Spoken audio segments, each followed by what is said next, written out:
ওর বাবা মারা গেছে রোড অ্যাক্সিডেন্টে 8 বছর আগে।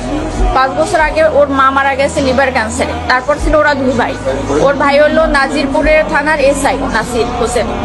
তখন উনি গত বছর মানে পহেলা রোজায় ধরা পড়ছে ক্যান্সার, উনি 15 রোজায় মারা গেছে। তো ওর ভাই মারা যাওয়ার পরে ও হলো ও একদম রাস্তার উম্মত পাগল হয়ে গেছিল। আল্লাহুম্মা সাল্লি আলা মুহাম্মাদ ওয়া আলা আলি মুহাম্মাদ কামা সাল্লাইতা আলা ইব্রাহিম ওয়া আলা আলি ইব্রাহিম আল্লাহুম্মা বারিক আস্তাগফিরুল্লাহ আস্তাগফিরুল্লাহ। আল্লাহ তুমি আমার এই আস্তাগফিরুল্লাহ 1000 কোটি বছর বাঁচার তৌফিক দান করো। হে মহান আল্লাহ পাক রব্বুল আলামিন, দুনিয়াতে যত বালা মুসিবত আপনি